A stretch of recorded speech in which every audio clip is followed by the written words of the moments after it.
이슈 털어주는 남자 김종배입니다.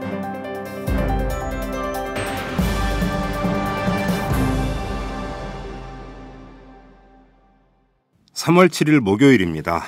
이 남북 관계가 악화일로입니다. 북한이 유엔의 대북 제재안과 그 한미의 키 리졸브 훈련에 반발을 해서 정전협정 백지화를 거론한 데 이어서 어제는 서울만이 아니라 워싱턴까지 불바다로 만들 것이다 이렇게 위협을 했습니다. 이에 맞서서 김용현 합참작전부장은 북한이 도발하면 도발 원점과 지원 세력은 물론 지휘 세력까지 응징하겠다 이렇게 경고를 하고 나섰고요. 미국과 중국이 대화와 협상을 주문하는 반에 남북은 대결 모드로 치닫고 있는 것이죠. 그리고 박근혜 대통령의 4대 중증 질환 전액 국가보장 공약 파기를 놓고 말이 많았는데요.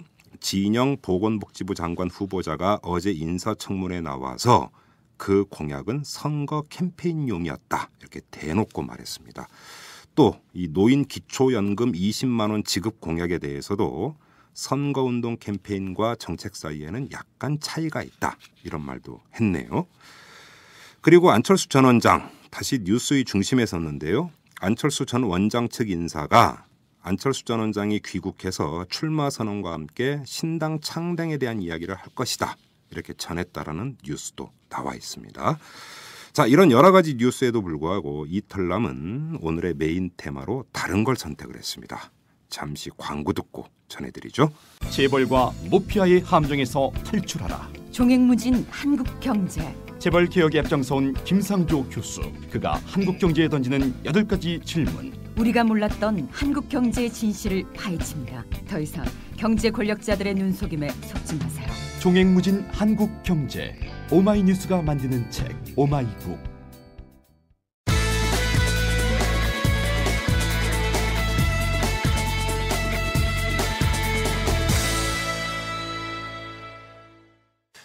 오늘 탈탈 인터뷰의 주제는 전기입니다. 더 구체적으로 말씀을 드리면 전기 민영화 이렇게 이야기를 해도 될 것 같은데요.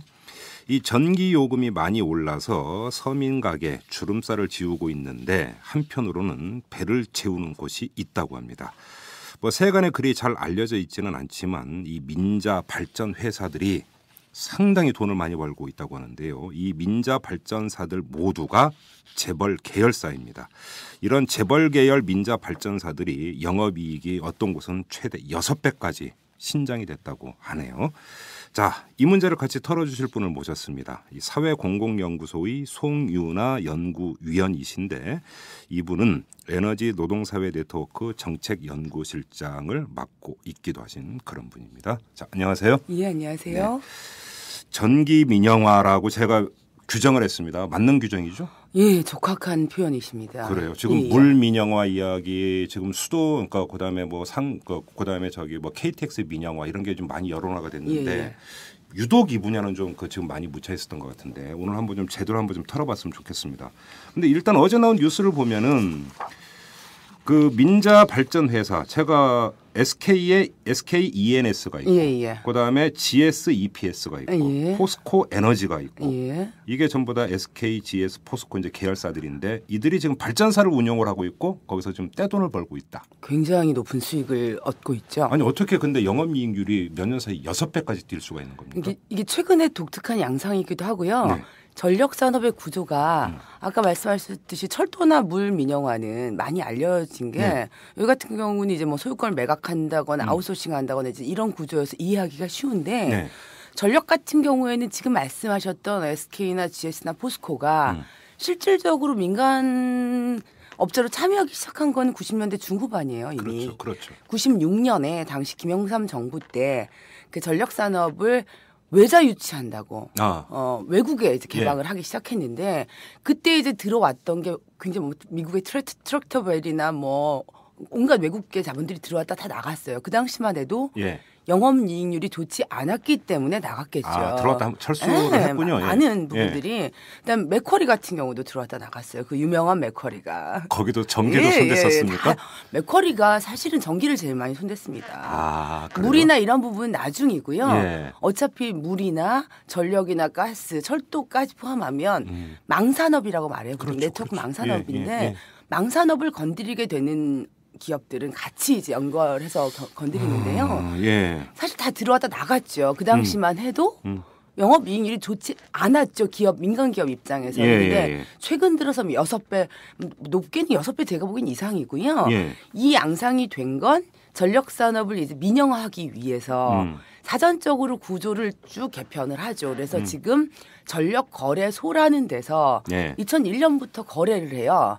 그렇죠. 전기를 사는 거죠. 네, 전기를 사고 팔고 실제로 하고 있습니다. 근데 이제 국민들이 거의 모르시는데 전력거래소를 이해하기 쉬운 게 금융거래소하고 똑같아요. 증권거래소. 네, 증권 똑같은데 이제 다만 이제 하루 전날 정도, 3시 정도에 이제 마감을 해서 다음 날 거 이제 팔 걸 거래를 하는데 여기 구조가 최근 들어서 유가도 굉장히 인상되고 그렇죠. 구조 자체가 민간 기업들이 이미 진입한 민간 기업들이 향후 진입을 이제 위해서 거래소를 만든 거기 때문에 결코 전력 거래소를 만든 이유가 거기에 있군요. 그렇죠. 민영화를 위해서 만든 거예요. 한전 체계로 있었을 땐 거래소가 필요가 없죠. 한전이 그냥 생산해서 소매 공급을 하면 되는 거였는데 발전소도 매각을 해서 민영화를 하려고 하고 그다음 판매 부분. 그러니까 보통 망산업은 제가 전력 마니아를 망산업을 말씀드렸는데 철도 같은 경우도 레일 자체는 돈을 벌지 않죠.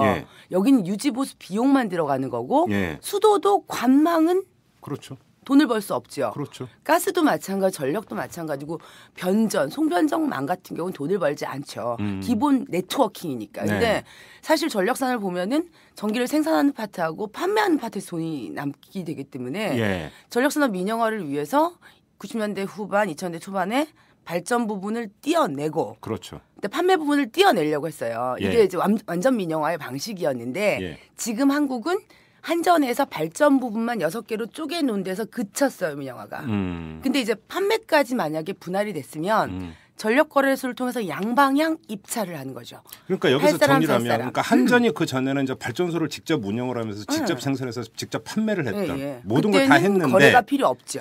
그랬다가 이제 이 발전소를 그 분리를 하지 않습니까? 분할을 해서 남동 발전, 동서 발전. 그런데 이걸 재벌이 사들인 건 아니란 말이에요. 그죠. 당시에는 분할하고 그쳤어요. 그렇죠. 그러니까 이제 이게 뭐 만약에 그때 재벌이 이걸 사들였다면 민영화 이런 얘기가 나왔을 텐데 그건 아니었는데. 이미 아작이 났겠죠, 한국이. 죄송합니다. 아무튼 그래서 그 계열 발전회사는 지금 한국전력 계열사로 그냥 남아 있는데 다 100% 자회사입니다. SK나 GS, 포스코가 그러니까 자기네가 별도로 발전소를 세워가지고 거기서 전력을 생산을 해서 한전에 파는 거죠. 그렇죠? 예. 근데 자 그러면 한전 계열사가 한전의 전력을 파는 가격하고 이 민자 발전사가 그 파는 가격이 다릅니까? 가격 자체가 결정된 구조는 같아요. 제가 이제 그 전에 긴 얘기를 드린 게 어떤 민영화를 위해서 그러니까 한전 시절에는 거래가 필요 없는데 발전도 분할을 해서 매각을 하고 판매 부분도 분할해서 매각을 하려면 상호 거래를 해야죠. 양방향에서. 그렇죠. 그래서 거래소를 만들었는데 그렇죠. 지금은 어쨌거나 발전 부분만 경쟁을 하는 체제인데 지금 전력거래소의 이제 그 거래 시스템이 아까 그 증권거래랑 비슷하게 그 사는 사람과 살 사람과 팔 사람의 이제 이해관계 맞아야 되는데 그렇죠. 지금 전력이 보통 이제 크게 보면 뭐 수력도 있고 뭐 신재생도 있고 많지만 크게 봤을 때 이제 쉽게 이해하기 위해서 원자력과 석탄과 LNG 이제 천연가스 세 가지 발전소가 이제 주요한 그러니까 주력인데요. 원자력 같은 경우에는 우리가 원자력의 배기 비용이나 위험 비용까지 포괄하면 원자력은 싼 에너지가 아니지만 그걸 다 일단은 차치하고 보면 단가, 생산 단가만으로는 싸요. 그다음에 석탄이 싸겠죠. 그다음에 LNG는 비쌉니다. 석유는 더 비싼데 이제 석유 발전소는 한국에 거의 없어요. 그래서 크게 보면은 이제 뭐 신재생도 있고 수력도 있고 하지만 원자력이 한 40%, 석탄이 40%, 20%가 복합화력, 그러니까 천연가스 발전을 보시면 되는데 그 석탄이나 원자력 같은 경우에 일단 발전의 특성상 한번 생산을 시작하면은 중단하기도 쉽지 않고 급하게 전기가 필요할 때 생산을 막 가동하기가 어려워요. 예를 들어서 원자력 같은 경우에는 가동이나 정지에 10시간이 필요해요. 아, 그래요? 네. 근데 우리가 전력 소비라는 게 지금 시간대는 전력 소비 굉장히 낮은 시간대예요. 그렇죠. 근데 이제 언제 올라갈까요? 아침에 눈 뜨면 그렇죠.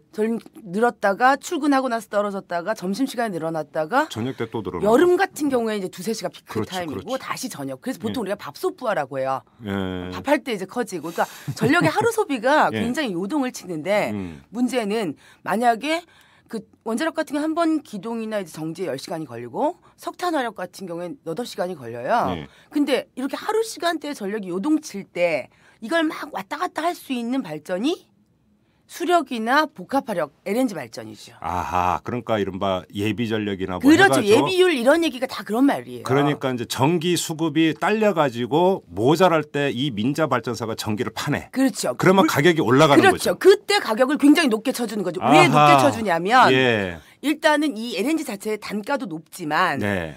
여기가 만약 옛날에 한전 시절에 거래가 없을 땐 전혀 의미가 없이 예. 자기 소유 발전소 예. 지부죠. 옛날에는 예. 본부고 예. 여기 그 전화해서 공급해라 하면 했는데 민간이 들어왔어요. 이 사람들이 공급하란다고 바로 하지 않습니다. 오. 가격이 맞아야 하죠. 그렇죠. 그러니까 만약에 보통 이제 석탄이나 이제 원자력으로 쭉 이제 공기업 발전소들이 쭉 공급을 해요. 그러다가 2-3시에 전력이 막 수급이 이제 딸릴 때 발전소마다 여기가 발전해라 저기가 발전해라 지시를 하겠죠. 급전 지시를 해요. 그렇죠. 그렇죠. 그럴 때 일단 시작은 낮은 발전, 가격이 낮은 복합화력부터 시작을 하지만 예. 가장 수요가 높을 때는 가장 연료 단가가 높은 발전소가 마지막에 공급을 하겠죠. 아, 그렇죠. 그렇죠? 예. 그러면 그 가격, 가장 높은 때 발전소 가격으로 그 전에 발전돼도 다 줍니다.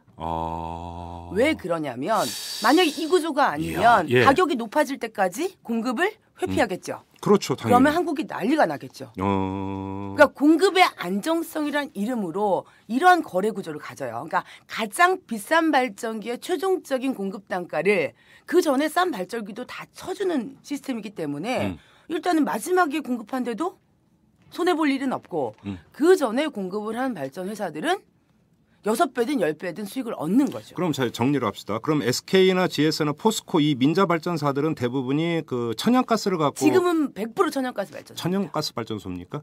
그래서 이들이 그래서 뭐 하루 24시간 계속 전기를 아니에요. 생산해서 계속 공급을 하는 게 아니라 그렇죠. 딱 속칭 짱 보고 있다가 전기 수급이 딸린다. 그렇죠. 그래서 그러니까 부르는 게 값이다. 이럴 때면 전기를 공급한다. 전력거래소에. 예, 그렇죠. 부르는 게 값이라는 건 약간의 어폐는 있지만, 예. 아무튼, 실상 시스템은 그런 거죠. 그래서 영업이익률이 이렇게 뛰는 겁니까? 높을 수밖에 없어요. 어... 만약에 영업이익률이 좋지 않으면 예. 민간에서 뭐하러 돈 들여가면서 어차피 1년 12달 돌리는 게 아니에요. 그러면 이 천연가스 발전은 바로 가동하고 바로 끄고 이럴 수가 한 있는 거죠? 20분 안에 다 해결이 돼요.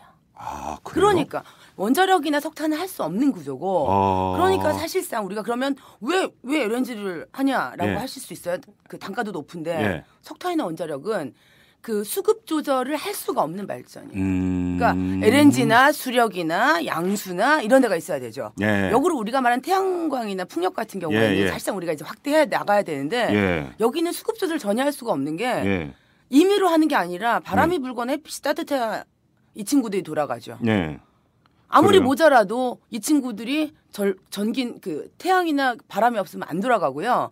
전기가 남아도 어쩔 수가 없어요. 그러니까 사실은 이제 이 재생가능 에너지는 그런 거고 실제로 수급 조절을 할 수 있는 건 수력이나 천연가스 발전이죠. 그러니까 지금 제가 표를 보니까 작년 9월 기준으로 킬로와트당 얼마인가 판매 가격을 보니까 네. 한전 계열사인 남동발전 같은 경우는 81원이었는데 SK ENS 보니까 164원이더라고요. 더블이에요, 더블. 그러니까 그게 평균 가격이라서 그렇죠. 예. 더 더블일 때도 있어요. 그래요? 예, 200원대가 넘을 때도. 왜냐하면 이제 보통 매달 이제 평균 가격이 나오는데요. 네. S&P 그러니까 가장 S&P라고 표현을 해요. 뭐 어려운 얘기해서 죄송하지만 이 전력의 용어들이 그래서 그런데 가장 아까 말씀드렸던 가장 높은 그 가격대가 만약에 지금 이번 겨울에도 막 비상이다 예비율이 낮다 이렇게 하잖아요. 그럴 때일수록 가장 비싼 발전기의 단가가 높죠. 아, 그러니까 블랙아웃 얘기가 나올 정도로 그럼요. 그러니까 여름이나 겨울 같은 경우는 뭐 예비 전력률이 너무 떨어진다 난리가 나는 경우가 많은데 난리가 날 때는 이 LNG 발전소들은 민자 발전사는 웃고 있죠. 그게 완전히 그러니까 대목이네요. 그럼요. 그때 집중적으로 그렇죠. 전기 생산을 그때만 하는 그렇죠. 거네. 지금 시간대 같은 경우에는 돌아가는 발전소 거의 없을 거예요. 근데 물론 최근에 전체적으로 예부율이 낮긴 하지만. 그렇게 해서 돈을 버는군요. 예. 그러니까 전력 구조가 이렇게 됐는데 그럼 왜 이렇게 만들어놨냐? 예. 민영화를 하려고 이 사단을 만들어. 그러면 거죠. 정부가 한전이나 이런 데서 그런 그 LNG 발전소를 세우면 되는 문제였는데 그럴 생각이 없었던 거. 왜냐하면 전기를 민영화하겠다는 계획을 갖고 있었으니까. 민영화를 하겠다는 계획이 중단되거나 유보된 거잖아요. 네. 그러니까 사실 원래 이제 90년대 후반이나 이때 네. 이제 민영화를 시키기 위해서 쪼갰는데 매각을 못한 거예요. 그리고 나서 이제 2004년 5년까지 민영화 여부에 대한 사회적 논란이 굉장히 많았죠. 네.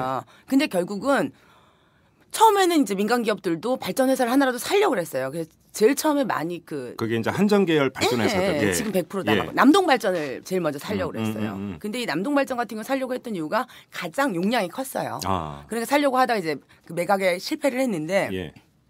이 구조를 민간도 이해를 해보니 예. 뭐 굳이 돈 들여서 발전해서 살 필요가 없어요. 예. 민간 시장을 개방하는데 들어오면 되죠.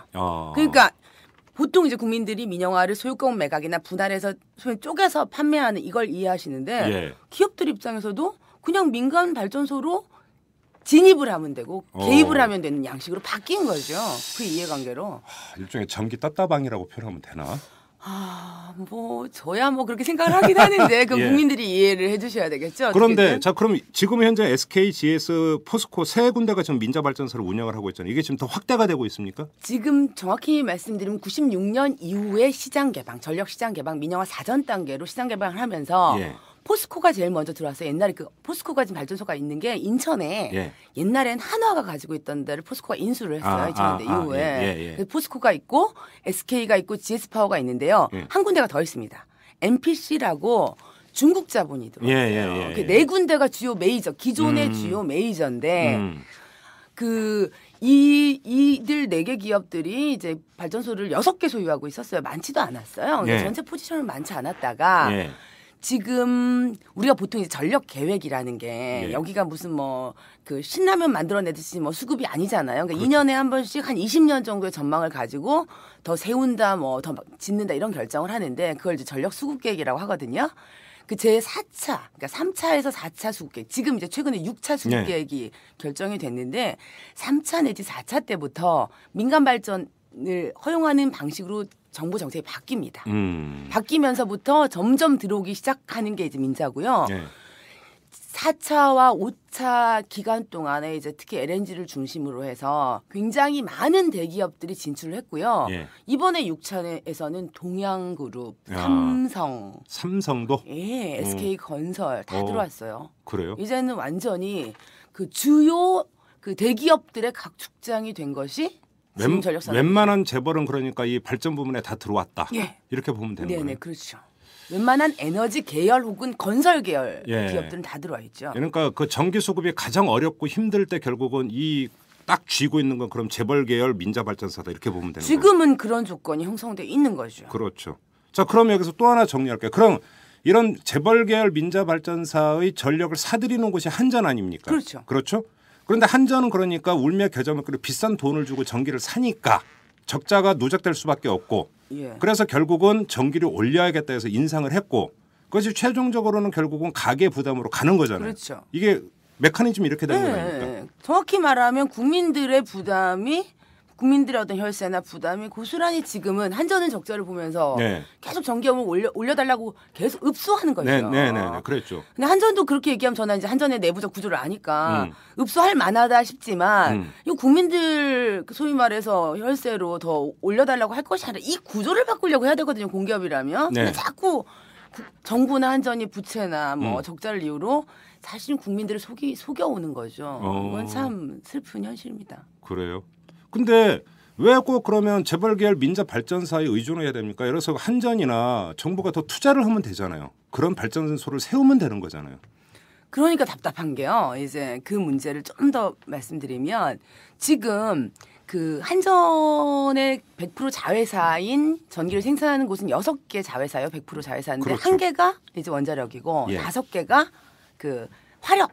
예, 화력이에요. 그렇죠. 화력이 이제 석탄하고 예. LNG를 말하는 화력 발전소인데 뭐 재밌는 얘기 드리면 우리가 여기를 홍길동 발전소라고 제가 부르는 게 남동, 동서, 중부, 서부, 남부 이렇게 불러요. 동해 번쩍 서해 번쩍이다 이거. 그게 이제 보통 국민들 그러면 그러니까 그 뭐 한국사를 딱 하면 남쪽에 남부가 있나 보다. 가운데에 중부가 있나 보다 이게 아니라 사실은 이제 가장 큰 발전소. 예를 중부 발전소인 이유는 보령 화력이 가장 크기 때문에 중부예요. 뭐 그래가지고 중부 발전소가 중부에 있지 않은 뭐 이런 발전소로 있는데 이런 이제 그 한전 자회사들이 사실상 두 가지 이유로 공적 투자를 못한 거야. 못하거나 안 한 거죠. 왜요? 일단은 전력 그 수급 계획을 정부가 지경부가 수립을 할 때 그 공기업 자회사한테는 허용을 안 해줬어요. 민간을 끼고 오거나 민간에게만 줬어요. 지난 4년 아예 동안. 그러니까 이 공기업인 그 한전 계열 발전사가 발전소를 더 짓지 못하도록 해버린 거예요. 그러니까 지금 내년쯤에 아마 가동이 될 텐데 당진하고 동해에 최초로 석탄화력이 지금 건설 중에 있거든요. 굉장히 큰 용량으로.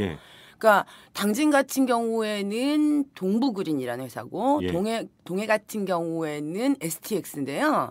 여기 같은 경우 원래 그 동서발전이 하려고 했어요. 근데 동서발전한테는 그 허용을 안 해줬어요. 지경부에서. 네, 그래서 민간기업 데리고 와라. 그래서 같이 컨소시엄을 맺었는데 결국은 오히려 공기업이 참 자존심도 없게 민간 발전의 하위 파트너로 들어가 버린 양상이 돼버린 거예요. 뺏긴 거죠. 이름만 대준 셈이네. 그렇죠. 가서 운영만 해주는 식이에요. 그러니까 지경부가 그걸 맡고 있는 게 하나고 또 하나 이유가 뭡니까? 발전 회사들에게도 책임이 있는 게 이제 발전 회사를 쪼개놓고 공기업 경영 평가다 뭐다 하면서 사실 공기업은 평가를 받을 때 얼마나 전기를 보편적으로 공급했냐 뭐 이런 게 돼야 되는데 이 기업들이 이제 수익성이라던가 이런 거 위주로 평가를 굉장히 심하게 해요. 경쟁을 시키다 보니까 보통 발전소 석탄화력만 하더라도 1000메가와트 정도로 봤을 때 석탄화력이 한 2조 가량 들어요. 건설한 발 한 5, 6년 걸리고 한 1조 5천억 원 정도 들겠네요. 한 5, 6년을 1조 5천억을 투자해서 몇 년이 지나야만 이윤율이 떨어지잖아요. 발전회사 입장에서 경영평가를 받는데 건설 계획을 수립해서 들어가면 적어도 10년 동안은 부채 비율이 높아지고 이자를 메꿔야 되니까 마이너스잖아요. 그러니까 잘못된 잣대로 공기업 경영평가와 경쟁을 시키다 보니까 공기업 입장, 자회사 입장에서도 쉽게 건설하겠다고 손을 내밀지 못하죠. 그럼 이제 당장 적자가 늘어나게 되니까. 그렇죠. 아하. 자, 여기서 중대한 문제가 생기는데 정부 차원에서 공기업 발전사가 발전소를 더 짓는 걸 막아요. 그러면 안정적인 전기 공급은 갈수록 비율은 떨어지게 돼 있어요. 그래서 예비율이 떨어진 겁니다. 그렇죠. 떨어지게 돼 있고 그러면 전력 예비율은 갈수록 더 떨어지게 될 테니까 그러면 민자 발전사들이 아주 높은 단가로 전기를 팔 수 있는 여지는 갈수록 더 확대가 되는 거고. 그렇죠? 예. 그러면 결국은 이 전력 시장에서 주도권은 언젠가는 민자 발전사들이 다 거머쥐게 돼 있다. 이 추세로 계속 간다면 이렇게 되는 것 아닙니까? 이미 저는 거머쥐고 있다고 보고요. 그리고 이제 지금 예비율 같은 경우에는 아마 한 2년 정도, 2015년 정도 되면 회복이 돼요. 늘어나요. 그 이유가 원자력 발전. 그러니까 이명박 정부 시절에 급격하게 원자력 발전을 확대를 해서 그 원자력 발전이 한번 건설을 하겠다고 해서 가동할 때까지 시점이 10년 정도 걸려요. 그게 이제 2015년, 16년이 되죠. 그때쯤 되면 설비 예비율은 높아지죠. 그렇기 때문에 지금까지는 그 어떤 전력 피크를 그 담당했던 LNG 중심으로 민간 회사들이 들어왔잖아요. 이제 민간 회사들의 초점이 어디로 가겠습니까? 석탄화력으로 가 있습니다. 원자력은 민간 입장에서도 진출 못해요. 최근 들어서 이제 민간이 전부 다 진출하는 게 석탄이고 석탄의 비중이 기존의 민간이 진출 향후 지금 그 허용을 받은 민간 석탄이 기존의 복합화력 LNG 있잖아요. 털털 다 털어도 더 많은 그 용량의 발전소들을 최근에 허용을 받았어요. 아 그래요? 그래 이 말씀이구나. 그러니까 정부가 원자력 발전소를 이제 계속 지으니까. 안정적으로 기본적으로 계속 공급되는 전력량은 늘어나니까. 그렇죠. 그러니까 그래서 그 예비율이 떨어져가지고 치고 빠지기 식으로 높은 단가로 전기를 팔 수 있는 여지는 주니까. 이제 줄어들게 되죠. 되니까 오히려 석탄 활력으로 해서 기본을 먹고 들어가겠다. 그렇죠.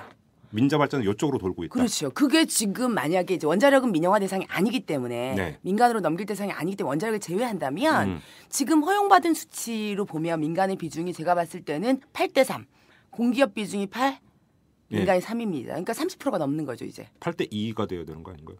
8대 3 정도 돼요 지금. 아 그래요? 최근 수급 그 계획으로 된 거. 예. 그러니까 용량 대비. 예. 이쪽이 8이면 이쪽이 3. 예. 아 그래요. 지금 최근에 SK하고 삼성하고 동양파워가 굉장히 큰 석탄화력을 허용을 받았어요. 그러한 논란이 이제 최근에 이제 뉴스가 되고 회자가 되는 거죠. 그래요. 이렇게 되다 보면은 결국은 공기업 발전사가 전기를 공급한다 하더라도 사실상의 그 키는 민자발전사가 쥐게 돼 버린다. 줄 수밖에 없죠. 그렇죠. 네. 아주 물론 이건 가장 극단적인 경우이지만 우리는 이 단가로는 도저히 전기 공급 못 하겠다. 배짜라 해버리면 그럼요. 전력 대란이 발생하는. 그럼요.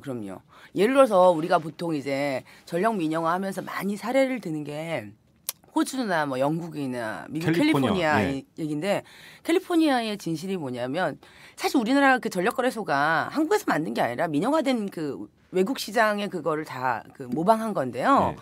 캘리포니아 같은 경우도 사실은 뭐 여러 가지 문제가 있죠. 뭐 설비가 낡았거나 뭐 여러 가지 문제도 있지만 사실은 민간 기업들의 기회주의적 어떤 행보 있잖아요. 조금만 더 눈치를 보면 가격이 올라가잖아요. 그럼 공급을 지연시키거나 회피하거나 담합을 하겠죠, 회사들끼리. 네.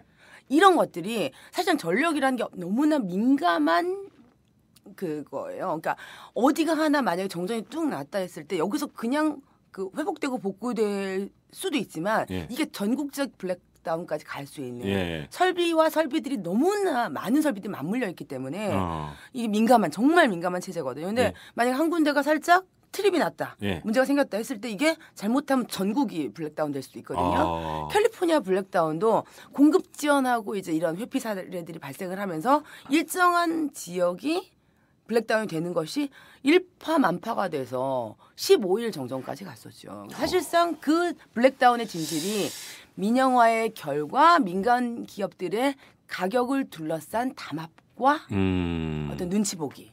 이게 주요한 원인으로 볼 수 있었죠. 그렇죠. 민자 발전사들끼리 또 담합을 할 수 있죠. 얼마든지. 그러면 전기요금은 한전이 버티는 건 한계가 있는 거고. 예를 들어서 뭐 이런 문제를 제기하면 정부 같은 경우에는 규제를 하겠다고 얘기를 하거든요. 근데 예를 들어서 우리 통신산업 기본료 뭐 인하해라 원가 공개하라 하는데 민간 3개사 합니까? 정부의 하죠. 규제가 먹힙니까? 안 하죠. 홈플러스랑 지금 코스트코 같은데 주말 영업 벌금 내고도 다 하지 않습니까? 그러니까 이미 민간으로 진행이 돼서 그들끼리 담합을 한다거나 이해관계가 존재하면 정부의 규제는 전혀 소용이 없습니다. 그런데 여기가 아까 말씀드렸던 유통업체도 아니고 통신이야 핸드폰 잠깐 뭐 물론 이제 그 요새 뭐 힘들겠지만 핸드폰 잠깐 다운되면 뭐 큰 문제 없잖아요. 사람이 죽고 나가지는 않는데 전기가 그런 식의 규제조차 되지 않아서 민간 기업들이 자기 이해관계에 따라서 공급을 좌우한다면 이건 정말 난리가 나는 사태가 발생할 수 있죠. 그런데 아무튼 일은 저질러진 거 아닙니까? 이미 더 풀어갖고 수많은 재벌이 들어왔어요. 이미 허가까지 받았어요. 그럼 여기서 어떻게 해야 되는 겁니까? 일단은 뭐 사실은 이제 정부가 좀 더 주도하에 아직까지는 그 공기업인 발전 자회사들이 다수기 때문에 좀 발전 자회사들도 정신 좀 차리고 공기업으로서 자기 본분을 좀 알아야죠. 한전도 좀 국민들 협박해서 요금 인상하자고 하지 말고 한전 스스로가 지금 전력산업 구조의 문제점을 제일 잘 알거든요. 그래서 좀 자성하고 좀 일단은 이제 공기업들의 자기 본분을 먼저 찾아야 될 것이고 아직까지는 공기업 포지션이 이제 크기 때문에 아직은 여지가 있어요. 지금대로 해서 지금 이제 최근에 허용받은 발전소 아직 삽 안 떴거든요. 대규모 석탄화력이나 이런 데가 삽을 뜨지 않은 상황이기 때문에 이게 심각한 문제다. 좀 되돌려야 되겠다. 그리고 공기업의 어떤 사회적 역할과 전력 어떤 공공성을 위한 이거를 찾는다면 아직 늦지 않았다고 봅니다. 근데 이제 이런 것들을 제대로 그러니까 제자리로 만들기 위해서는 국민들이 좀 많은 목소리를 내주시고 그래야겠네요. 논란을 좀 만들어 주셔야 됩니다. 그렇죠. 그러니까 공기업 발전사들이 예를 들어서 좀 경영 혁신도 좀 하고 그래서 발전소도 좀 더 짓고 그럼요. 지어야죠 공기업이. 전기 인프라를 공기업 주도로 갈 수 있도록 계속 당연하죠. 하는 것. 이게 결국은 관건이다. 그러니까 이제까지 그 말씀 드렸던 다행히도 지금은 그 설비 공급량 예비율, 그러니까 공급량이 많지 않았기 때문에 복합화력 주도로 가격이 이제 굉장히 높은 가격을 영위할 수 있었는데 이제 어쨌거나 한 2, 3년 이후에는 전체 공급 능력은 늘어나요. 이런 조건이라면 사실상 지금 최근에 어떤 민간 석탄까지 심지어 석탄화력까지 이제 허용을 받은 조건에서 이런 걸 좀 되돌리고 다시 공기업 체계로 가고 또 한전과 어떤 그 발전 자회사들이 분할돼서 경쟁하거나 네. 여기도 갑을 관계예요. 따지면은 네. 그런 관계가 아니라 이제 우리가 주장한 건 통합적인 전력 산업 구조. 예. 를 회복한다면 예. 이런 일들은 막을 수 있거든요. 그래서 구조 개편을 위해 잘못된 현재를 되돌리기 늦지 않았다고 봅니다. 알겠습니다. 이거 공론화가 반드시 필요합니다. 그런 문제라고 정리를 좀 해야 될 것 같습니다. 알겠습니다. 여기서 마무리하겠습니다. 오늘 말씀 잘 들었습니다. 감사합니다. 네. 이슈 털어주는 남자 김종배입니다. 냉철한 분석, 깊이 있는 통찰로 우리 사회 현안을 털어드립니다.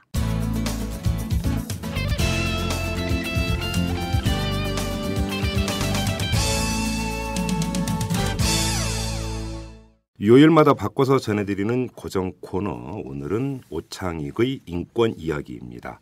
이 오창익 인권연대 사무국장은 오로지 인권 문제에만 천착해온 전문가이시죠. 자, 이분과 함께 우리나라의 인권 수준 그리고 인권 사각지대의 어두운 현실을 들춰보는 시간을 갖도록 하겠습니다. 자, 국장님 어서 오십시오. 네, 안녕하세요. 반갑습니다. 자, 앞으로 저희하고 같이 이제 꾸며주셔야 되는데 인권 추상적인 차원에서는 참 누구나 뭐 동의 안 할 수 없는 그런 가치이긴 하지만 그럼요. 네. 구체적인 사실 그 현장으로 가면은 아직도 인권이 얼마나 열악한지 우리나라 특히 우리나라 인권 수준은 많이 좀 떨어지는 것 같은데 네. 좀 항목별로 하나하나 어느 정도로까지 이게 좀 수준이 나와 있는지 이걸 한번 좀 짚어보는 그런 시간으로 좀 꾸며줬으면 좋겠고요. 네. 자, 오늘 그 첫 시간인데 국정원 말씀을 하신다고요? 네. 국가정보원 경향신문 보도를 통해서 알려진 건데요. 예. 국가정보원이 이 종북 게시물 인터넷상의 종북 게시물을 네티즌들에게 찾아라 이렇게 미션을 주고요. 네.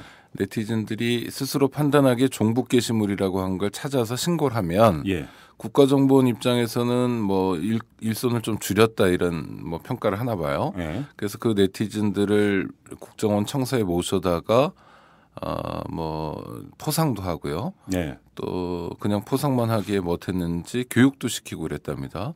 그게 저 경향신문 보도를 통해서 알려져 가지고 좀 문제가 되고 있는데요. 예. 교육에 참가한 사람은 좀 과격한 언사를 많이 하는 분으로 알려진 변희재 씨라는 분하고요. 예. 또 탈북자들도 있었다고 하는데요. 예. 이를테면 뭐 박원순 서울시장 또 뭐 조국 교수 공지영 작가 예. 낸시랭이라고 예, 그 아티스트 유명한 예. 분 있죠. 그런 분들이 다 종북주의자다 이렇게 얘기했고요.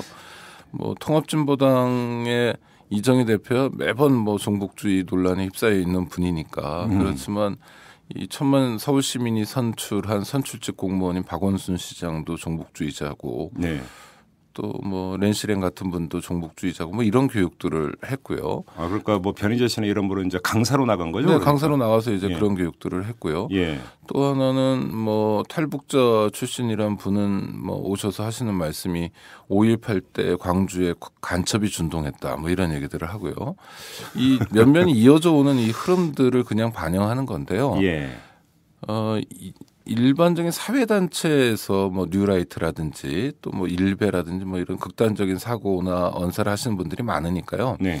이런 분들이 이런 일을 했다고 해도 이게 굉장히 큰 문제입니다. 예. 그러나 더 큰 문제는 예. 국가정보원이 국가정보원의 시설, 인력, 예산을 투입해서 이런 일을 했던 거거든요. 예. 이게 왜 문제냐 하면 국가정보원은 국가정보원 운영에 대한 기본법을 갖고 있습니다. 그렇죠. 국가정보원법이란 겁니다. 그렇죠.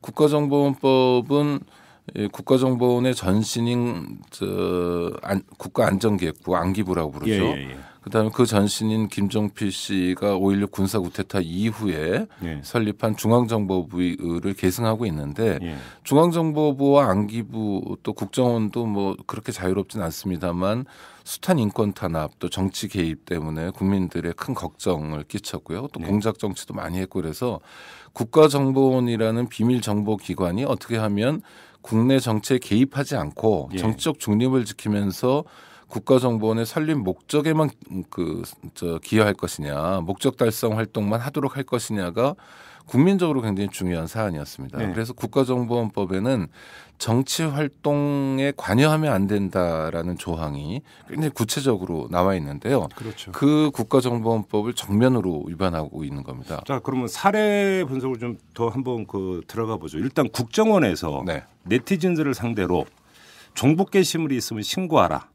근데 여기서 종북의 기준이 뭡니까? 그게 모호합니다. 예, 그러니까 이게 뭐 코에 걸면 코걸이, 귀에 걸면 귀걸이 네. 같은 건데요. 네. 뭐 국가보안법 체계에서 적을 이롭게 한다. 이적 개념이 소위 그렇게 자의적 해석이 가능하도록 자의적 해석의 여지가 넓도록 적용되고 있어서 반인권 반민주악법이라는 지탄을 받아왔는데요. 네. 종북이라는 얘기도 그렇습니다. 그러니까 종북이라는 게 사전적 의미로는 북한을 추종하는 따르는 세력이라는 건데요. 뭐 구체적으로 얘기하면 그렇죠. 낸시랭이라는 분이 어떻게 북한을 따랐다는 건지 박원순 시장이 어떤 방법으로 어떤 주장주의를 통해서 북한을 따랐다는 것인지가 지적돼야 되거든요. 예. 그리고 북한을 따랐다는 게요. 이를테면 뭐 대한민국의 대통령이나 특정 정치 세력에 대해서 비판적인 입장을 가지는 게 네.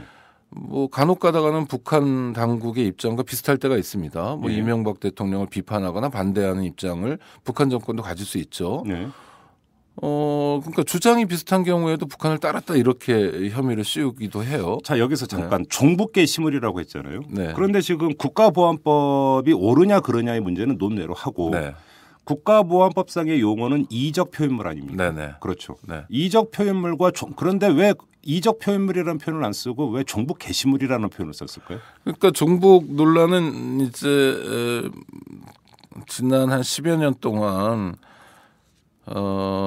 집권 세력 입장에서는 좀 부담스럽거나 좀 진보적이거나 네. 정치적 위협이 되거나 이런 사람들을 사상적으로 좀 낙인 찍으려고 만들어낸 말인 것으로 보이는데요. 그렇죠. 이를테면 예전에는 뭐 빨갱이라고 예, 하거나 예. 했는데 빨갱이란 말이 굉장히 자극적이니까 네. 종북좌파란 말을 많이 사용했습니다. 그런데 어디서부터 어디까지가 종북인지 예. 정말 북한 당국의 지령을 받아서 공작 사업을 하는 게 종북인지 네. 아니면 북한이 주장하는 것과 우연히 일치된 주장을 하는 사람이 종북인지 예. 아니면 그저 자기가 싫은 사람이 종북인지에 대한 명확한 개념 규정이 없습니다. 그러니까 종북 게시물이라는 것도 단순한 반정부라든지 예. 이럴 땐 뭐 4대강 사업을 비판한다든지 하는 것들도 넓게 잡아서 이제 종북 게시물이라고 하고 그런 것들을 뭐 신고하도록 하고 신고를 접수받는 것 네. 이거 자체가 이제 굉장히 큰 문제고요. 예. 모여서 교육을 하는 행위도 문제입니다. 국가정보원은 비밀정보기관입니다. 그렇죠. 그런데 국가정보원법에 의하면 그래서 국가정보원장과 차장들, 기획조정실장, 기조실장을 제외하고 신원을 다 숨기도록 되어 있어요. 그렇죠. 비밀이 그렇죠. 굉장히 중요하니까요. 그렇죠. 예. 그래서 이분들은 늘 음지에서 일하는 분들 아닙니까? 옛날에 안기부 저게 우리는 음지에서 일하고 양지를 지향한다. 뭐 예. 이런 거였죠. 예. 그런 분들이 이렇게 공개적인 행사를 하고 공개적인 포상을 하고 또 선물로 뭐 전교조를 음해하는 굿바이 전교조라는 책이 있나 봐요. 그런 네. 책을 나눠주고 그랬다는 거예요. 그 자리에서? 네. 그러니까 저는 아니 어떻게 국가정보원이 네. 자신들의 인력과 예산 또 시설을 투입해서 이런 일을 할 수 있냐. 이런 일이 왜 문제가 되냐면 박원순 시장은 정치인입니다. 예. 그리고 국민의 선택을 받았죠. 예. 그러니까 박원순 시장이 종북주의자다, 종북 세력이다라고 주장하거나 매도하는 것은 예. 노골적인 정치 활동이고 정치 행위예요. 국가정보원법이 금지하고 있는 것을 정면으로 위반하고 있는 겁니다. 아하. 예. 이정희 대표에 대해서도 마찬가지입니다. 이정희 대표가 종북이라고 주장하는 것은 이정희 대표로 대표되는 통합진보당이나 이런 쪽의 정치 세력에게 정치적 타격을 주는 일이고요. 네. 또 이정희 대표나 이정희 대표가 몸담고 있는 정당이 타격을 받으면 반사 이익을 얻는 정당이 있습니다. 네. 그러니까 이건 누가 뭐래도 그 국가정보원법에서 금하고 있는 특정이나 특정 정당에 유리하도록 또는 예. 뭐 당선이나 낙선을 위해서 활동하는 행위이거든요. 예. 그러니까 이런 명백한 불법 행위를 그것도 자기들끼리 조용히 어디 구석에 숨어서 하는 것이 아니라 일반 시민들을 대상으로 진행하고 있다. 네. 아니 보통 위법을 하면요 좀 이렇게 숨기고 이런 맛도 있어야 되는데 이런 게 전혀 없는 거예요. 아니 저는 이명박 정부에서 굉장히 시민의 한 사람으로 불쾌한 것들이 이런 겁니다. 네.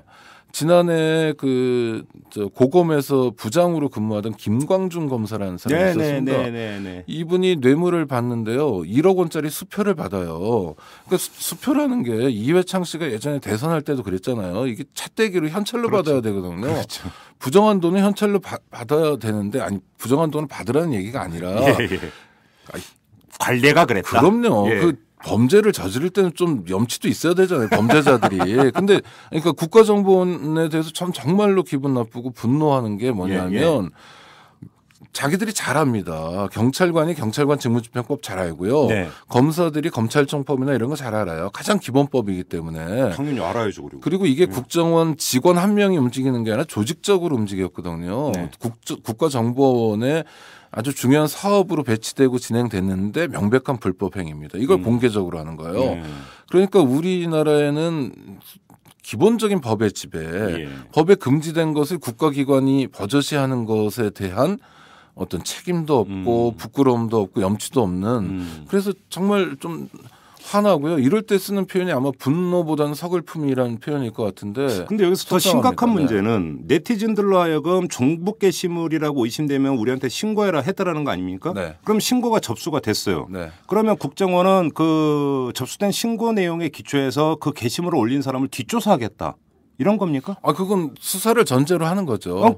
이게 더 웃기는 얘기 아닙니까? 더 심각한 게 이거 아닙니까? 다 심각합니다. 그건 더 심각하기도 하는데 국가정보원 입장은 이런 겁니다. 언론 보도를 통해서 밝혀진 입장인데요. 종북 게시물들을 자기들이 이제 찾아내는 활동을 하나 봐요. 대북 심리 사업을 한다고 그러기도 하고 그다음에 카페에서 특정 후보에 대한 찬반 입장을 밝히고 이런 게 이제 대선 국면에 문제가 되고 지금도 아직 해결되지 않고 있는 건데요. 그러니까 그런 국민 입장에서 봤을 때 이게 국가 이익이나 국민의 이익과 과연 어떤 관계가 있는가. 정말로 무슨 인터넷 공간에서 이를테면 테러를 지령하거나 또는 굉장히 위험한 일들이 실제로 법학에서는 현존하는 구체적인 위험이라는 표현도 쓰는데 그런 위험이 있는 게시물들이 올라오거나 무슨 독국물을 어떻게 하라든지 그렇다면 저는 국가정보원이 자신이 가지고 있는 인력과 예산 또 정보력을 동원해서 대응을 하고 국가와 국민의 안전을 지키는 활동을 해야 된다고 봐요. 그러나 기본적으로 앞서 말씀드린 것처럼 종북이라는 게 개념도 모호하잖아요. 그냥 손가락질하고 저 사람 종북이야 하면 종북이 돼버리는 상황이고 아니면 국가정보원에서 종북 사전이라도 펴줘가지고 어디서부터 어디까지가 종북이다. 라는 개념을 설명해 주는 것도 아니고요. 또 법원에 의해서 종북이라는 게 결정난 개념도 아닙니다. 그렇죠. 그러니까 굉장히 모호한 그야말로 언론에서 쓰거나 아니면 시정 작배들이나 쓸 만한 용어를 기준으로 삼아서 국가정보원이 활동을 했고 또 시민들이 신고를 해주는 것에 대해서는 자기들이 지금 광범위한 내사를 진행하고 있는데 그 내사의 결과는 저희가 알 수 없기 때문에 어느 정도까지 국가정보원이 인력을 투입하고 공을 들여서 소위 종북 사업을 하고 있는지는 모르겠습니다만은 하여튼 어떤 면을 보든지 총체적으로 문제가 있는 것을 보여주고 있습니다. 상당히 심각한 게 한 네티즌에 의해서 자의적으로 예를 들어서 제가 어디 게시판에 글을 올렸는데 그것이 어떤 저로서는 시민으로서 당연히 행사할 수 있는 정책 의사 표현의 게시물이라고 한번 가정을 해보죠.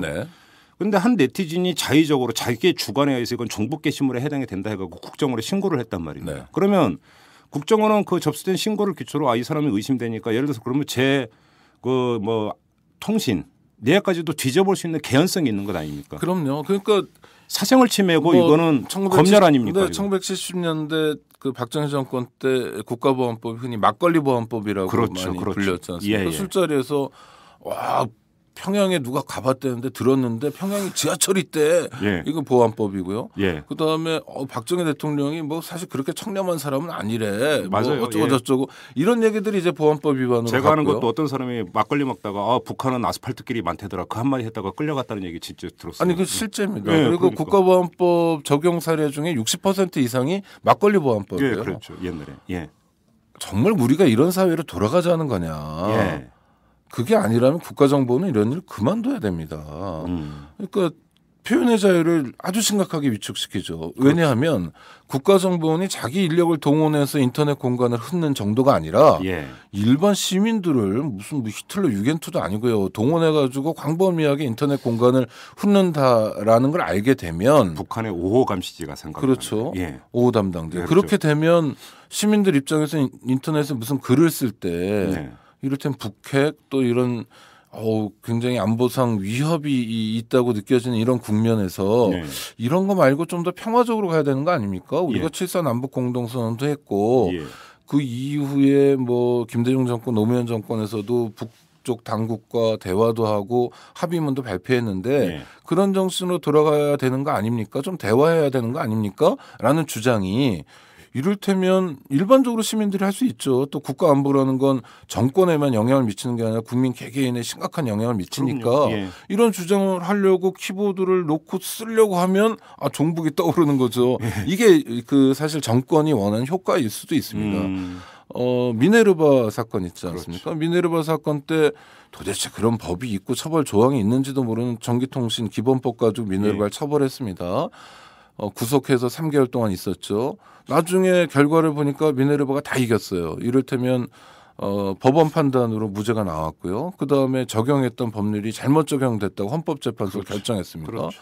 그러니까 뭐 4전 4승 정도를 했는데 실제로 저희는 검찰에 대해서 단연간 이렇게 들여다보면서 저희가 느낀 건 뭐냐면 저희가 확인한 건 저건 형식적으로는 미네르바의 승리지만 실질적으로는 검찰의 승리다. 왜? 미네르바 사건을 통해서 일반 네티즌에게 정확한 메시지를 준 거예요. 공포감을 줬죠. 그럼요. 글 잘못 쓰면 감옥 간다라는 그렇죠. 걸 줬어요. 그 미네르바는 또 개인이 감당하기에 굉장히 어려운 고통을 당했거든요. 그렇죠. 굉장히 정말 살도 많이 빠지고. 미네르바만이 아니라 사실은 민간인 불법 사찰 피해자인 김종익 씨도 사찰을 받게 된 그 계기가 그 쥐코 동영상을 자신의 블로그에 그렇죠. 퍼날랐다라는 거기서부터 시작이 된 거예요. 네. 그것 때문이죠. 그러니까. 아니 그러니까 그렇게 되면 예. 김종익 씨나 미네르바가 굉장한 불이익을 받고 또 평온한 인생의 삶이 깨지고 이런 것도 문제인데요. 그것도 네. 심각한 문제입니다. 또 하나는 그걸 보는 사람들이 비슷한 위축 효과를 받게 되는 거죠. 그렇죠. 그래서 국가정보원이 이렇게 하는 건 일반적 의미에서 민주주의 사회에서 굉장히 중요한 표현의 자유를 결정적으로 침해하는 일입니다. 국가가 나서서 침해하는 한번 일이고요. 제가 그러면 국정원 편을 한번 들어보겠습니다. 이런 겁니다. 자, 국정원은 간첩을 색출할 의무가 있습니다. 역할 가운데 하나는 거기에 있습니다. 그럼요. 그런데 국정원의 인력이 한계가 있기 때문에 시민들의 자발적인 신고를 또한 기다리고 있습니다. 네. 그러면 여기서부터 한번 논리를 펴면 자, 선량한 시민을 가장하여 그다음에 인터넷에서 예를 들어서 북한을 찬양하거나 이런 활동을 하는 것을 또한 걸러내는 것도 간첩 색출이라고 하는 본연의 업무의 한 일환이다. 네. 이렇게 주장할 수도 있는 것 아니겠습니까? 국정원 입장에서는. 네, 뭐 그렇게 주장할 수 있죠. 근데 예. 제가 지금 이 말씀을 드릴까 말까 망설이다가 그냥 드리기로 하겠는데요. 뭐 전화든 인터넷이든 간에 기본적으로 국가는요. 자신이 통제하지 않으면 시장에 내놓지 않습니다. 무슨 얘기냐면 인터넷도 요새는 감청할 때 패킷 감청이라고 해서 전체를 다 보잖아요. 그렇죠. 키워드 감청 같은 게 굉장히 발달되어 있습니다. 기술에. 그래서 김정은, 김정일 뭐 이런 단어를 자동 검색하는 시스템 있죠. 뭐 핵이라든지 뭐 이런 것들이 다 가능합니다. 국가정보는 이거 이미 오래전부터 하고 있고요. 그 능력을 다 갖추고 있습니다. 다시 말씀드리면 인터넷만이 아니라 전화 통화도 말씀하시는 거죠. 네. 그러니까 국가정보원의 기본적인 실력으로는요. 일반 시민들의 도움을 받지 않아도 시스템에 의해서 문제가 되는 것들을 다 걸러낼 수 있습니다. 또 하나는 걸러낼 수 있어야 하고요. 굉장히 중요한 테러 정보가 인터넷 공간에서 떠도는데 국가정보원이 시스템이 안 돼서 아무것도 모른다? 국민 입장에서 답답할 수도 있는 거니까요. 위험할 수도 있는 거니까요. 그런 상황에서 시민들에게 종북 게시물을 찾아내고 또 신고하라는 건 국가정보원이 정치 활동을 벌이는 겁니다. 이건 일종의 캠페인을 벌이는 거고요. 또 국가정보원의 이를테면 사용권자라고 할까요? 대통령에게 우리 조직도 대통령님을 위해서 상당히 열심히 노력하고 있어요를 보여주는 거지 실효성이나 실제로 무슨 간첩 색출이나 이런 것하고 연계되거나 하는 건 전혀 아닙니다. 그래요? 네. 그렇다면 이것이 그러니까 한편으로는 그러니까 정권 청와대를 향한 메시지 던지기이기도 하고 우리도 놀고 있지 않다. 뭐 우리도 살아있네 이런 거. 그다음에 시민에게는 일종의 어떤 경고성 캠페인 성격을 띠고 있다. 이렇게 봐야 되는 거고. 그런데 불법 활동이다. 그리고 그러므로 이거는 국정원의 어떤 국정원법에서 금지하고 있는 정치 활동에 해당이 된다. 네. 이렇게 봐야 되는 네. 겁니까? 그래서 이거는요. 원세훈 국정원장이고 지금 이제 또 육참 총장 출신 남재준 씨가 예. 오게 됐는데 하여튼 그 행위를 했던 시기에 국가정보원장이 책임질 일은 분명하고요. 예. 그것뿐만이 아니라 사실 우리가 비밀정보기관에 대한 논의를 많이 했습니다. 그동안. 예.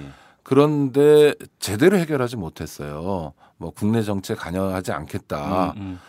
하지만 또 뭐 도청 사건들도 계속 일어났고요. 네. 또 그런데 하여튼 그 문제에 대해서 그동안 해결하지 못했던 문제까지 포함해서 국정원의 역할과 위상이 어때야 되는지를 예. 다시 한번 검토하는 계기가 됐으면 좋겠어요. 혹시 요번에 네. 이게 그 국정원 직원 김모 씨, 네. 그러니까 대선에서 그러니까 여론조작 사건의 어떤 네. 주인공이죠. 네. 이 사람의 어떤 그 사건을 일정하게 덮거나 희석시키기 위한 역공 차원의 어떤 이벤트. 네, 그 전에 진행됐던 이미 그 거고요. 전에. 네, 예. 그러니까요. 예. 그러니까 뭐 그런 활동, 그 여직원 김모 씨의 활동도 진행됐고 또 네. 한편에서는 이런 활동도 진행했던 겁니다. 그 정확히 어느 정도 활동으로 진행했는지는 모르겠는데 제가 국가정보원 홈페이지를 가서 보니까 예. 주로 민간인들과 그런 방식으로 만나는 거예요. 그러니까 뭐 포상을 한다, 뭐 이런 게시물들만 공지사항에 떠 있더라고요. 예. 그래서 저 어릴 때 네. 간첩 신고해서 잡으면 포상금이 1억이었거든요. 그건 얼마랍니까? 아니요, 그 간첩 신고는 뭐 그 포상금 조금씩 올랐습니다. 그런데 그 간첩 신고 받아야죠. 정말 간첩이 뭐 준동하고 있거나 네.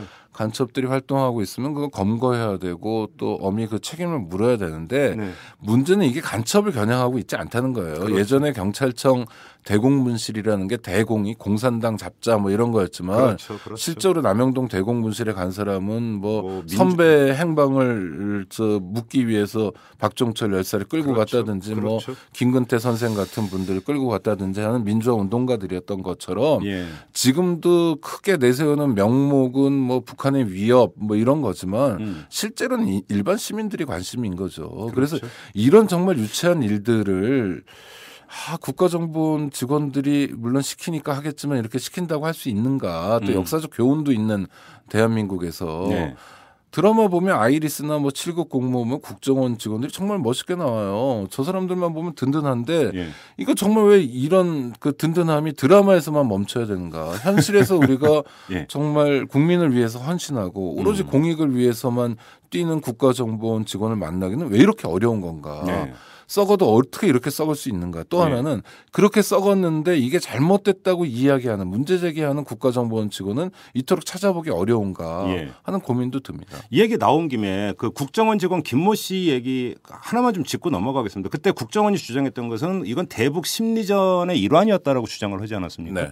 근데 왜 대북 심리전을 하려면 북한 정권이나 북한 주민을 상대로 해야지? 그러니까 왜 네티즌들을 상대로 합니까? 저는요, 예. 그러니까 국가정보원이 언론이나 예. 또 언론의 수용자들인 국민을 얼마나 우습게 보는가가 예. 거기서 나오는 것 같아요.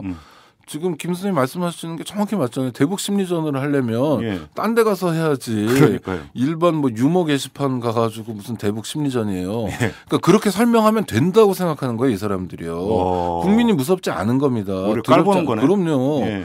저는 그런 얘기 들으면 정말 기분 나빠요. 예. 내가 얼마나 바보로 보였으면 또는 우리들이 얼마나 바보로 보였으면 우리들의 세금을 통해서 운영되는 기관이 예. 주권자인 우리 시민들이 권한을 위임해줘서 활동하는 기관의 종사자들이 어떻게 정말 주인도 못 알아보고 세상에 그런 모습이 어디 있습니까? 네. 변명을 하더라도 예. 좀 말이 되게 해야 된다는 거죠. 예. 아니 그러니까 저는 뭐 공무원들이 부패할 수 있다고 봐요. 검사들 부패 많이 하죠. 부패한 검사들 있어요. 그렇지만 아까 김광준 검사 예를 든 것처럼 어떻게 백주 대낮에 1억 원짜리 수표를 받습니까? 네. 누구도 나를 못 건드려라는 그렇죠, 굉장히 그렇죠. 잘못된 인식이죠. 그렇죠. 실제로 못 건드렸고요. 네. 국가정보원도 그런 거예요. 아니 우리가 가고 있는데 우리가 대통령을 위해서 또 집권 여당을 위해서 이렇게 노력하고 있는데 현실적인 지형에서 검찰이 수사할 것도 아니고 네. 우리가 누가 우리를 건드려라는 자신들의 뒷배가 있는 거죠. 그러니까 국민들께 대해서 좀 소상히 얘기한다든지 거짓말을 하더라도 좀 앞뒤가 맞게 한다든지 예. 하는 걸 하지 않고요. 예. 대북 심리 작업의 일환이다. 회복으로 많은 거예요. 정말 불쾌한 일이고요. 이 방송 들은 청취자들도 저처럼 진짜 같이 불쾌해 주셨으면 좋겠어요. 아니 인권 문제는요. 예. 기분 나쁜 걸 기분 나쁘다고 여기는 데부터 사실 시작해야 됩니다. 저희 동네에서 인권 감수성이라고 하는데 중요한 말씀이시네요. 네. 예, 그렇죠. 이거를 너무 당연시할 때 오히려 인권은 더 열악해지는 거죠. 그럼요. 이건 문제예요. 예. 정말 기분 나쁜 거 정말 잘못된 거예요. 제가 세금을 많이 내진 않지만 저도 뭐 음주 가무도 많이 하고 그러니까 좀 내요. 그런데 제가 낸 세금으로 운영되는 공무원들이 어떻게 납세자인 어떻게 주권자인 우리를 저렇게 깔볼 수 있는가. 내심으로 깔보더라도 말로라도 좀 근사한 말을 해줘야 되는 게 아니냐. 이게 상도이죠. 그렇죠. 네. 알겠습니다. 이제 좀 마무리해야 될 것 같은데 근데 하나만 좀 다시 한번 확인하고 넘어갈 게 국정원이 전화 통화를 쫙 해서 이래서 뭐 청와대, 김정은 이런 단어가 나오면 자동으로 걸러냅니까? 20년도 넘은 시스템입니다. 그래요? 그런데 그래서 예전에 한국통신 KT죠 지금 한국통신 파업할 때 서울시내마에도 제가 정확하게 숫자는 기억 못합니다만 40개 정도의 전화국에 그 도청 장치를 해놨어요 국가정보원에서 그거를 그 한국통신노조가 공개하겠다 이런 얘기를 해가지고 6월 6일 현충일에 한국통신노조가 농성 중인 명동성당과 조계사의 김영삼 정권 때 전격적으로 공권력이 투입된 적이 있었습니다. 그래서 공개 막으려고. 그렇죠. 그래서 천주교와 불쾌해서요. 기분 나빠서 이것들이 어디 이런 마음이 들어서 그래서 천주교와 불교 교단이 뭐 성소 침탈이라고 그래서 굉장히 싸우고 그것이 그 다음에 지방자치단체장 선거로 이어지기도 하고 그랬는데요. 그게 벌써 95년 일이거든요. 한국통신 농성이요. 훨씬 그 이전부터 시스템이 돼 왔고요. 통신의 자유 한국에 별로 없습니다. 그거를 지켜주기 위해서 언론도 노력해야 되고 법원도 노력해야 되는데. 뭐 최근에 드러난 일들 보면 한겨레 최성진 기자 정수장학회 때문에 뭐 기소되고 그랬는데요. 정수장학회하고 아무 상관없이 그 전에 10달 전부터 핸드폰을 어떻게 사용했는지에 대한 감청을 다 했고요. 그게 합법적으로 한 겁니다. 법원이 영장을 발부해 줘서 한 거예요. 그럼 사건과 관련된 것만 해야죠. 예전에 서울시 교육감 선거 때 그 지원했다 여부 때문에 수사를 받았던 전교조 사무처장 같은 경우는요. 7년인가 그 이전 7년치 이메일을 다 뒤졌어요. 합법적으로요. 그런데 수사받을 때 이런 겁니다. 김 선생 7년 전에 받은 이메일 기억나? 기억 안 나죠. 어떻게 보낸 것도 기억을 그걸. 그러니까 그러면 그거 왜 기억 못하냐? 당신 뭐 거짓말쟁이 아니냐? 이런 식으로 압박도 하고요. 그 사람 전체에 대해서 털어보는 겁니다. 털어보는 건 괜찮은데 그 피지 수첩 사건 때 작가 이메일을 아예 공개를 해버리잖아요. 그럼요. 공개도 해버리고요. 그러니까 이런 것이 수사기관은 하나의 관성 때문에 그렇게 간다 하더라도 비밀정보기관은 그렇게 못된 짓도 한다 하더라도 법원에 의한 통제라도 돼야 되는데 이것도 제대로 안 되고 그러네요. 있다. 진짜 법원에서 저 통신기록 좀 해야겠습니다 하면 딱 제안해서 필요한 것만 여기까지만 해라. 그럼요. 왜 근데 그걸 안 합니까 법원이? 몇 가지 이유가 있는데요. 하나는 검찰이나 경찰과 다른 논리를 구사해야 됩니다. 그러면 그러니까 예전에 뭐 리영희 선생님 재판이나 이럴 때 보면 그런 얘기들 많이 나오잖아요. 공소장을 토시까지 안 바꾸고 그대로 판결문으로 했다. 심지어 오자도 그대로 나오더라. 그거는 검찰이 제공한 국가기관이 제공한 논리를 그대로 빌렸으면 되잖아요. 차용하면 되잖아요. 그렇죠. 그런데 영장을 이제 청구할 때 그거 말고 좀 재현하려면 법원이 자기 논리를 구사해야 됩니다. 일단 이게 실무적으로 상당히 귀찮은 거예요. 우리 판사님들이요. 그리고 그게 상당히 중요합니다. 실무적으로는요. 그래서 무죄 이런 게 별로 안 나오고 뭐 선거 유예한다든지 이런 식으로 해서 대충 무죄랑 비슷한 거 아니냐 이렇게 많이 하고 또 하나는 인권에 대한 의식이 굉장히 떨어집니다. 판사님들이. 그래요? 그럼 떨어지죠. 인권의 최후 보루가 법원 아닙니까? 보루로 되어 있죠. 제도상. 그러나 그 사람들이 뭐 소년등과라고 그러잖아요. 고시 시험 봐가지고 젊은 나이에 판사 되고 또 한 번도 인생에서 실패하지 않은 사람들이 말 나온 김에 오찬 국장이 다음 주에 한번 그 사법부의 그 천박한 인권 의식을 한번 하면 어떨까요? 좋습니다. 어제도 뉴스 하나 나오고 판사가 또 막말한 게 또 나왔던데 보니까 뭐 마약하고 뭐 그래서 결혼했냐 뭐 이런 뭐 말도 안 되는 뭐 또 막말도 막 나오고 하던데. 법원 한번 해보죠. 법원의 인권 의식 한번 하죠. 하죠. 준비해 보겠습니다. 고맙습니다. 알겠습니다. 자, 오늘은 여기서 마무리하도록 하겠습니다. 고맙습니다. 네, 고맙습니다. 안녕하세요. 오마이뉴스 대표 오연호입니다. 오늘 방송 잘 들으셨나요? 오마이뉴스는 10만인 클럽 회원 여러분의 후원으로 이탈남을 제작하고 있습니다. 오마이TV의 대선 올레도 10만인 클럽 덕분이었습니다. 이탈남과 오마이TV 더 열심히 하겠습니다. 여러분이 제작자입니다. 월 10,000원에 참여 10만인 클럽 회원이 되어 주십시오. 오마이뉴스 첫 화면에서 직접 가입하시거나 02-733-5505 내선 274번으로 전화 주시면 담당 직원이 안내해 드립니다. 지금 7,500명입니다. 함께해 주십시오. 감사합니다. 네, 지금까지 우리는 물민영화나 KTX 민영화에 상당한 관심을 기울였고 또 반대 여론도 많이 조직이 됐습니다만은 사실은 전기, 이건 우리 일상에서 끊을래야 끊을 수가 없는 필수 공공재인데 전기가 암암리에 야금야금 민영화되고 있다라는 사실은 상대적으로 소홀히 다뤄왔던 것 같습니다. 근데 오늘 이야기를 듣다 보니까 상당히 심각한 수준으로 치닫고 있다, 이런 결론에 도달을 하는데, 애청자 여러분, 이 전기 민영화에 대해서도 상당히 신경을 많이 쓰고 여론을 조직할 필요가 있어 보입니다. 자, 이만 마치겠습니다. 지금까지 이탈남 김종배였습니다.